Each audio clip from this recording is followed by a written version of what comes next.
How we doing? We are good, thank you. Tommy give you that hat?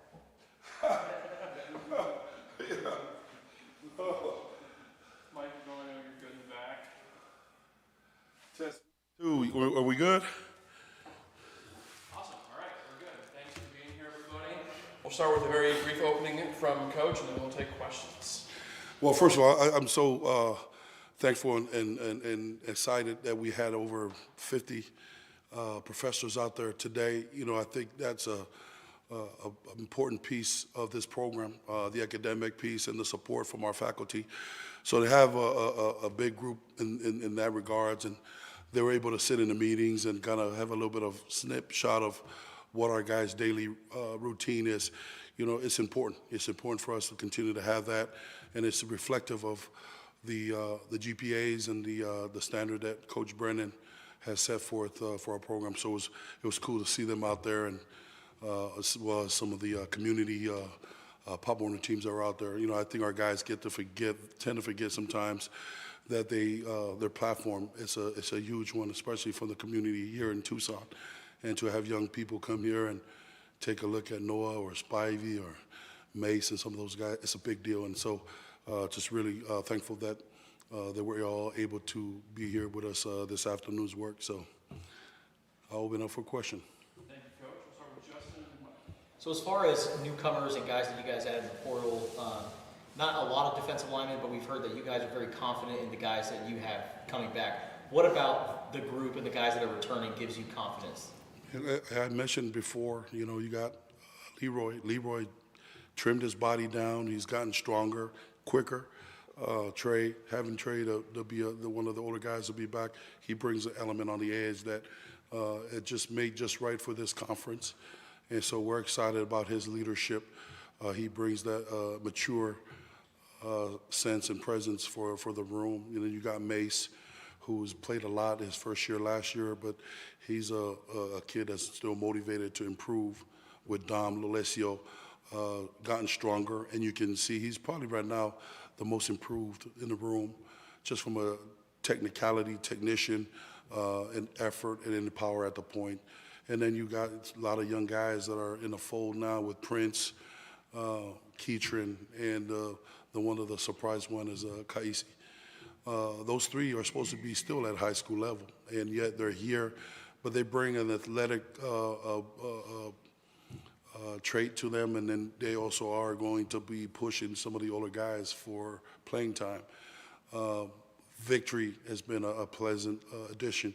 He's played enough college football, but he also is another older player that gives our room just enough of that veteran mentality. You know, I think we're always going to evaluate our guys on a daily because it's important. The line of scrimmage game is where we're going to win some of these close ones, and we're going to lose some of these hard-fought games. And we've talked about each and every player. Where do they stack, and how can we improve? We're always constantly looking for the best fit too. We can't bring talent to Tucson here at the University of Arizona if they don't fit the culture that Coach Brennan has established here. And that is the other piece of why we're kind of moving in a very meticulous way and not just getting kids that are better talent. That character has got to supersede the talent because this is not a daycare center. And we work hard, we train hard, and it's tailor-made for young men that are serious about the academic and serious about competing at a high level. And it's been a phenomenal opportunity to experience the room kind of transform from when we started with the 7-week winter training in transition into the spring practice. Now it's been competitive. I think those are the things we're going to continue to recruit at a high level in the room because we need to. We're not going to sit and be content. We have a lot to prove, and it starts up front. Michael and Jason. Keatron Harris looks the part, like that's what you probably want a defensive tackle to look like. What will it take for him to get onto the field this year and play a meaningful role? What does he need? You know, I've always, advised the guys the best ability is availability. If you're not on the grass 24/7, because those reps are diminishing as we move forward. That's the only way you're going to get evaluated. But for Keatron, working through some things coming into the winter, he's finally now getting a chance to be on the field. And the thing about that, it's unfair to put a whole lot of stocks in that young man because he's just gotten here. And what the neat thing is when you look over and you got Trey Smith or Mace or Leroy just pouring into him, because he does have those athletic traits. He does have a high ceiling, but he's also got to earn it. And you earn what you keep, but you got to be on the field. And the cool thing about the whole thing is, young man, is he's all about the work. And so I think we have a good balance in the room with the older and the young. But I think for Keatron, for Prince, and for Kaisi, they truly need that older brother type of a temperature in the room, so that they're always on their P's and Q's. But there's a reality to that. They gotta outplay those guys as well.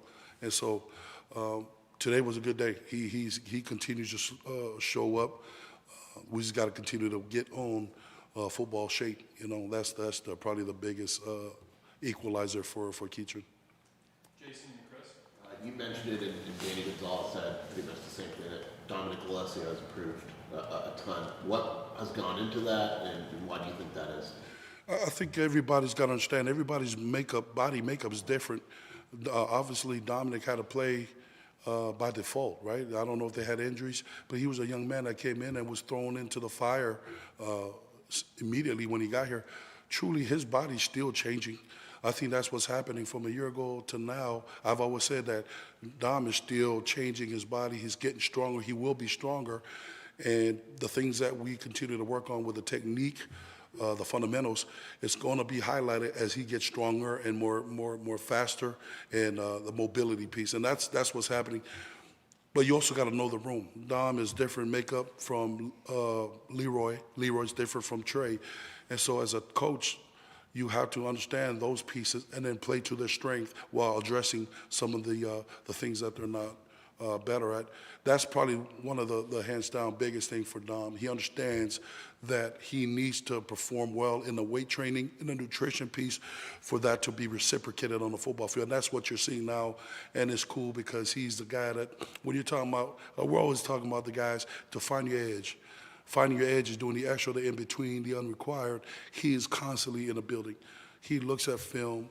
He's fun, it's fun to see that from these young men. And so we got to continue to work to improve everybody. But for Dom, and to his credit, he's investing a lot in his craft. And that's, quote unquote, being a pro, right? At this point in time, we got to continue to push that and demand that from those guys. Heard it from every position coach a little bit, just about the consistency, having all of the coaches back from a season ago. This is your second season back, and Danny Gonzalez is back as defensive coordinator. Just how important is that consistency for you and the defensive line unit? It's important. The alignment is critical, guys, because it's a trickle effect. When your staff and your support staff, all the gentlemen and the ladies in the building are all aligned, those things have a weird way of filtering through our players. And I think Coach Brennan doesn't get enough credit for keeping that intact in the last 12 months. With the way collegiate football is, not just for the players, but for the coaches, the turnaround and movement going on, that is probably one of the unique thing about our staff, and we're able to keep everybody together. But having said that, we're all motivated to get better. It ain't just the players. I got to do a better job to coaching these guys, and I got to find ways to do self-scouting and self-assessment, because these young men are dependent on me to elevate their game, to build up their awareness. And I think that's where it's very unique to be around the staff that we have, because we have a blend of the older veterans, and then we got some young up-and-coming coaches in the building. But so long as we're preaching the same thing, walking the same walk, those things are going to be trickled to our players, and it's fun to see those things. The practices are so competitive, but we're even more so competitive as a staff because nobody want to lose, right? That's why they keep score. They want to know if you won or lost. And so we have to keep it in that mind, man, because if we can make it as much as competitive and still have a smile on our face, we're going to continue to elevate this program, and we need to. We have no chance if we don't. And so, truly an honor to be a part of this staff and working with Coach Brennan.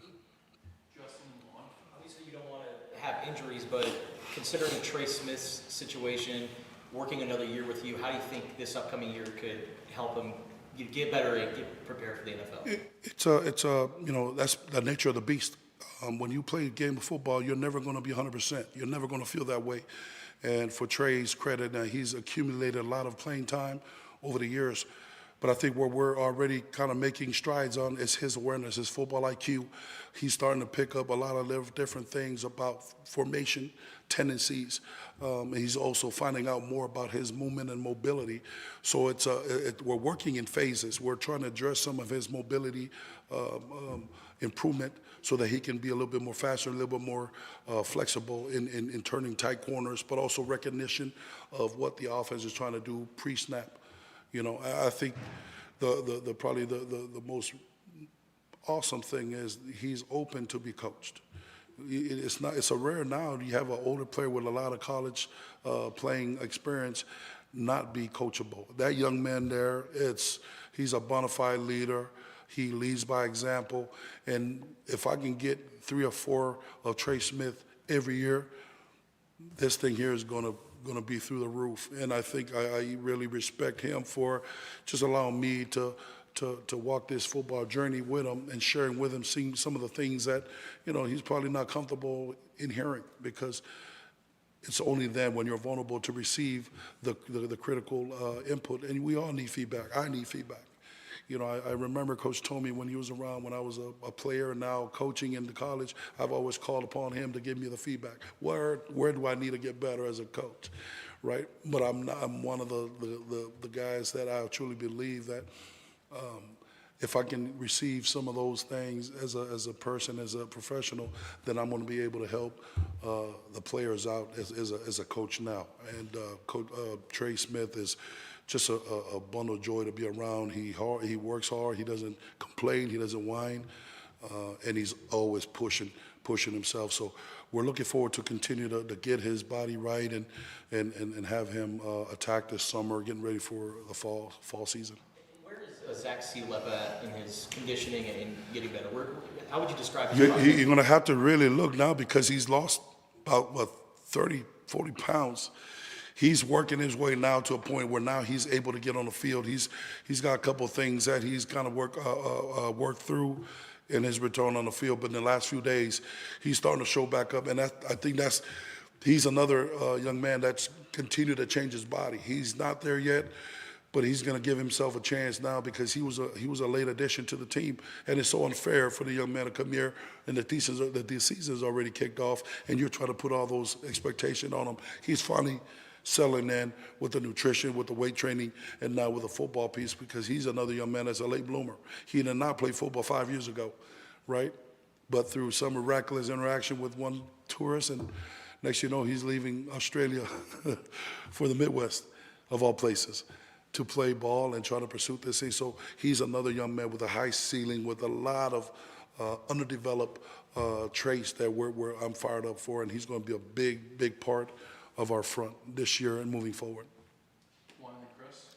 How have you seen Julian Savaiinaea grow both on and off the field since you got in here? I think if we were going to have a strongman competition, I think Julian's going to, between Julian and Deuce, those guys are going to lead the front. And again, he has to constantly, we're always trying to tell the guys, man, it's the reasonable expectation. You got to be one of the players that's constantly climbing, constantly improving. He's one of those athletes that, from the weight room to the classroom and to the field, he has great value, and he's created value for himself. And he's going to be one of those guys that is going to fortify our front. He's going to be a part of this journey. He was last year. He's going to even be more of that this year. And so just really, truly excited to see him change his body, getting stronger. Again, the enhancing of the football IQ is coming along as well. Those are the things, guys, because the physical change and the transformation has got to equate to the mental prowess and the understanding, and that's where I come in, and what we do in the classroom, the extra film, it's really important. And where our guys are starting to learn these things from a conceptual way, and they're just not knowing their own position. They're starting to learn the whole fit, and it's allowing our defense is allowing Danny to call and shuffle some things around because our guys' football awareness is starting to elevate, and we got to continue that. We're on a constant climb, and those guys understand what around me is good is not good enough. If good is attainable, then we got to be better, we got to be great. And it's the little details, it's the finish, it's the effort. When you open up the film to look at the 2026 U of A defense, it starts there. It's the effort and the finish. And then the in-between stuff, well, we'll clean those things up along the way, so. Chris and Justin for our final two. The NFL draft is this upcoming week. Obviously, you didn't coach the big three that are there and hoping to hear their names called, but just if you could give kind of a message to player personnel groups in the NFL or to GMs or scouts, like what would that be, and just kind of how important is it to potentially see Block A and Arizona called in the NFL draft? I think those three athletes there, those are the byproducts of patience, consistency, and development. In the world of going to the hot ticket, chasing, whether it be the financial being, those three there are pillars of what it means to be patient, to be here, and then having taught the game from when they walked into the building to the end. And I think those are the things, whatever teams that are going to be able to pick up, whether it be Dalton, Stooks, or Genesis, they are going to get five-star people to begin with. And to see those young men in my short time here in the building, it's phenomenal. I'm a former player in the NFL. Those are the young guys that I would like to come in the locker room, because those guys that don't run away from the work, right? And those guys are going to give themselves a chance because they have truly, truly put it on film from year one to year two, year three. And we always talk about our guys' progression. You cannot be a player that looks the same every year. You have to elevate and perform each year. It'll show a lot of the track record of where you're at, because you might be a hot hand in your freshman year, but if you're not so at the end of your journey, well, these organizations are looking for the very players that are going to come in and contribute to elevate their game, because the ultimate goal is the Super Bowl. Anything else then is not good enough. So those three young men there are so fired up for their families, and wherever they're going to be at, they're going to do great, because I think they were able to be a part of a culture here that didn't accept nothing but their very best, and being a catalyst of consistent hard work, finding their edge, right? Because those guys did the extra, the in between, the unrequired in the short time that I was been here. And so I'm fired up for them, and going to be rooting for all the guys that are going to get their numbers called. And even if they don't get their numbers called, those guys are going to do some great things moving forward. Finish up with Justin. Two-part question. Prince Williams, what was it like over the last year recruiting him, and how do you envision him fitting into what you guys are doing? Prince is a one young man that just have ultimate explosive, off the ball, good balance, but his tenacity, his physicality, it's one that you can't just overlook. It's what you're trying to build the front line in this day and age of football. His short area quickness and his violence at the point of attack was the thing that drew me 3 years ago when I first saw Prince. And then you get to meet him as a person, and you see his personality. He's one of those young men that was raised the right way by my mom, Yolanda, and Rob, and you can tell that he carries himself with a certain presence, but he's also a one that brings a lot of joy to the room as a young player. That's a rare, right? Because you come in, you're unproven, but he's the one that's all about the work. He doesn't talk a lot. He just you give him an instruction. He's yes, coach, no, coach. Those things, and he's a self-critical player. He's always looking for a way to improve. What can I do to do better? But he's one, too, that you don't have to tell him to go. Those are the ones that you're trying to recruit to, right? And so I'm excited for him. I'm looking forward to him to continue to get on the grass and make his case of where he needs to be when we kick the season off. But if you're looking for a couple guys that you wanna have when you're trying to deal with some tough situation, he's one of those guys, because he's got the confidence, he's got overwhelming tenacity to lead by example. And so those are the things I'm excited for him. I'm really excited that he's in our room, and he's being challenged. And I told him it's going to happen. He's going to be pushed to his limits. He just needs to be vulnerable and allow me the chance to push him, because I think the sky's the limit for that young man. And so hopefully we'll get to see a little bit of Prince this fall. But we're fired up, and I'm so excited that he's here, and so is the rest of the guys in the room. And then we often hear about position groups hanging out away from the facility. How does the defensive line, how do you guys bond? And if you were to create a Polynesian food spread for the guys, what goes on into that? Jeez. So I'm going to get in trouble with our nutrition group, because there's not going to be any green salad. There's going to be a lot of starch and protein, because those guys put away some food now. I think just from a spirited room, it's been really a blessing, because those guys have taught me what it means to be connected, what it means to be able to fellowship.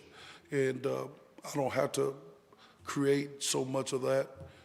They create that for themselves, whether it be hooking up with the ukulele playing and talking stories. Those guys, and that's what you're looking for, because a lot of programs sell the notion of family, the brotherhood. Well, I'll tell you, it ain't like that everywhere, right? Because it's been staff pushed and motivated. I think with our guys, it's a player-motivated deal, and I think there's a right combination of guys on the West Coast, the in-state, and then everywhere else. But having the guys in the room that are understanding that it's all about the team, the team, the team. It didn't really matter if they're Polynesian. It didn't matter if they're from the mainland. It doesn't matter from the south or the east. I think the greatest joy to see them. They understand the importance of each other, and then knowing that they all gotta compete and own up to what their responsibility is to move this thing forward. But it's my wife's gotta get herself right, and she's been north for a while, and we've had them over the house before, and we didn't have to worry too much about to-go plates, because those guys ran through those things. But that's just part of the deal, man. We're really truly honored to have those moments away the building, because we need to. I think as they know each other away from the building, the more the better. But I share with them, they gotta have. I'll let them have their different personalities, but we're gonna have the one mindset. We're gonna share one mindset, and the outlook how we attack this thing. And it's so cool to see the group continue to work and demand more of themselves. Those are the things that we'll continue to work. It'll be never good enough, but if our room up front, the front seven, with our linebackers, if we're performing at the level that we believe that they can get to, we're going to be able to truly make some things happen for us in the coming fall season. But for now, man, it's all about spring ball, technique, fundamentals, all right, and running to the ball. And those guys are doing a phenomenal job of battling. Awesome. Thank you, Coach. Thank you. Hey, man, how's Hawaii?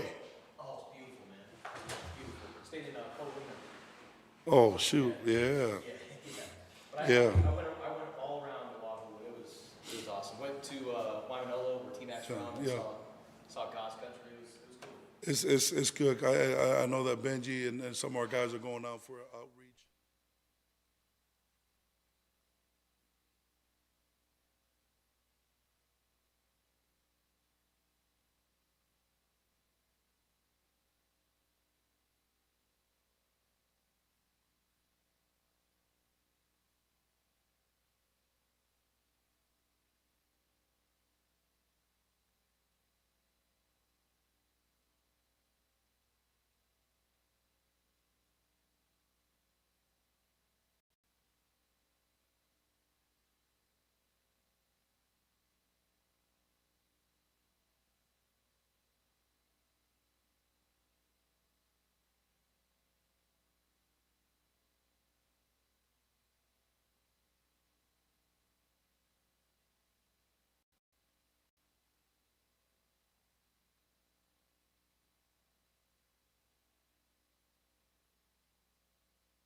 questions for our student athletes. We'll start with Justin.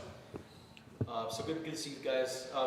Question for both of you guys. So how would you describe the camaraderie that you guys have built up over the last year, and how do you think, you know, the chemistry that you guys have built up can translate to this year?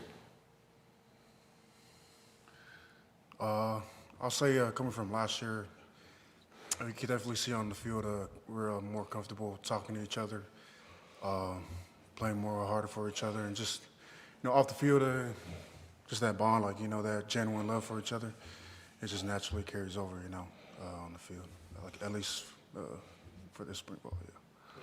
I think you know, with a lot of us returning, it's been easier to, like, you know, because we already have that bond we've had since last year, and you know, having these newcomers in, you know, like Prince, Keatron, Victory, you know, they come in, you know, we teach them the ropes of, you know, how we do things and, you know, how we expect things to be done, and you know, just, you know, seeing them come along with us and just pick things up fast has been so fun to watch. So, you know, just having you know, that bond with each other is just amazing to see.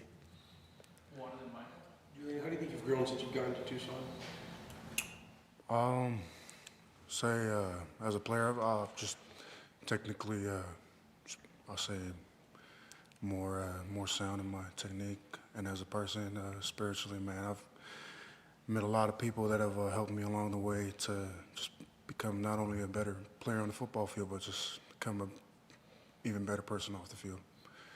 And for both of you, what have you learned under Trey Smith's leadership? Oh yeah, Trey Smith. I mean, Mr. Redline himself. You know, Yeah, Mr. I just Redline. watching him. You know, his technique. You know, his mannerisms. It's just so. It's just funny to see. You know, he's redline in the breakfast, redline in meetings. You know, redline on off the field. So, you know, just watching him just do things just to the max is just fun to see. So, you know, we always have to take after him. You know, we try our best to be like him, and, you know, it's just fun to see.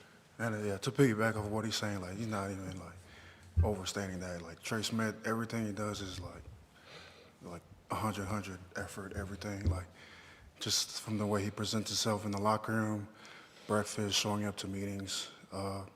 He's a really quiet guy. He's been trying to step out of his shoes and be more vocal, but he's really a leader of action. He leads by his actions, and, man, speaks louder than his words, man. Like Trey Smith, an inspiring guy to the whole room. Michael and Chris. Those freshmen who just got here, Prince and Keatron, what do you guys do? What do you say to help them along, to get them to understand, you know, what it takes, what they need to do to kind of, you know, be at the level that you need to play here at Arizona? We just give them, you know, tips and tricks. You know, coming out of high school is, you know, it's way different to, you know, just pick up things that, you know, at a college level. So, you know, we always tell them, like, you know, get extra film in, you know, get an extra workout in, you know, get an extra meal in, because, you know, they're all coming in undersized. So, you know, getting their weight up, getting their strength up is a important thing. So we always try to tell them, you know, just be with us, you know, just watch what we do and just do it even better than us. So, you know, just being with them, just having them come along with us, just love to see it. Yeah, in addition to that, just trying to tell them, like, don't be too overwhelmed in practice. Like, you're going to make mistakes, but just being coachable after you make those mistakes. And no, it's part of the spring ball. You're gonna make those mistakes, but just bouncing back off of those and correcting it every single practice from the coaches, getting those cues from the older guys as well. Just keep on growing and perfecting their craft as young as they are. Chris and Justin. Last year, you guys were learning Danny Gonzalez's scheme, learning how to be coached by Joe Salave'a. This year, you guys just get to kind of refine the techniques, and you're not learning necessarily as much as just kind of continue to be comfortable. How nice is that continuity and having both of those guys back for year two? I mean, we talk about it with the boys, you know, like last year it was, you know, things were kind of slow because, like, we were just introduced to this defense and everything, and, you know, the coaching style. And this year, you know, as spring ball has been going, like, you know, it's been, we know what to do, and we know how it should be done. So, you know, we just can't make these same mistakes that we always been making. So I'll probably say it's a little easier just to, now that we know what to do, And so, yeah. Retaining those coaches, man, it's a huge advantage to us returnees because we know the expectation. For the playbook part, like pretty much we know the whole playbook, the sort of the concepts that Coach G has taught us from last year. So having that continuity helps us get a step on our opponents and like knowing, okay, well, this is where we got to fit, this is what we got to do, and just being more aggressive, and then going off of that. Justin and Juan. We often hear about guys hanging out outside of the facility and everything. How do you guys bond? And then what is it like having meals over at Joe Salave'a's house? Oh, yeah, Coach Joe, if you ever try to gain some weight, I think that's the guy that, you need to go to. He got the good quality food. The food he makes, his wife makes, his family makes, is fire. And, it's not just the meals, it's, just us getting together and just being able to just talk about things outside of football, just, talk about how life is, how school is, and, just being with the boys out, just thinking about something other than football is probably good for the mind. What are some of the things that you guys eat with Joe Salave'a? Oh, he makes his family made this. It's like a Polynesian dish. It's called lu. It's like a leaf wrapped with like coconut milk. with lamb, coconut milk, and then there's also like taro. I don't know if you guys know what taro is. It's like a starch. And then he also has a dessert drink. It's called a otai. It's like watermelon with like just all these fruits. I don't know. His wife just makes it. We just eat it. Yeah, fire. Both the coaches have said Dominic Alessio is one of the most improved players this offseason. Would you agree with that, and what have you seen from him? Oh yeah, I totally agree. I actually live with Dom, and just seeing him at home. He's watching extra film. He's getting extra stretching in. He's always we have this place down the street. It's called Tucson Cold Plunge, and Cold plunge. we always go there to we get a sauna in there. We got a hot tub, cold tub. So after hours, he's always over there taking his taking extra in between and unrequired, seriously. So just fun watching him, just keep the same routine each and every day. And it shows on the field and it's been showing. And I just can't wait to see what's more to come from him.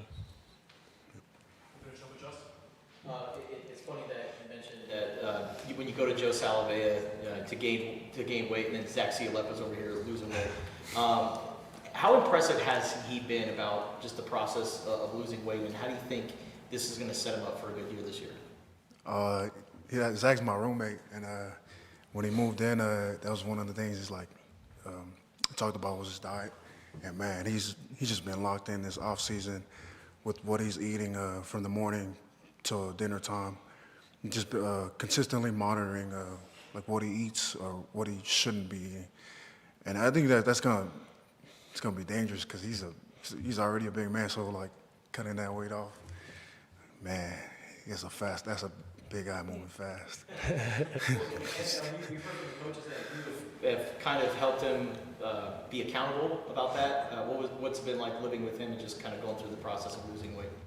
Just when we go do our weekly shopping on Sundays, I just be telling him, like what's your plan for the week? Like, what are you eating on certain days? Like, do you want to cut this portion out? And just helping him out on like what not to eat. Because he already has help from a nutritionist team. I just hold him accountable to that. Like, make sure he's not grabbing too much snacks or desserts. Yeah. Awesome. All right. Thank you, everybody. Thanks, guys. Thank you. Thank you, guys.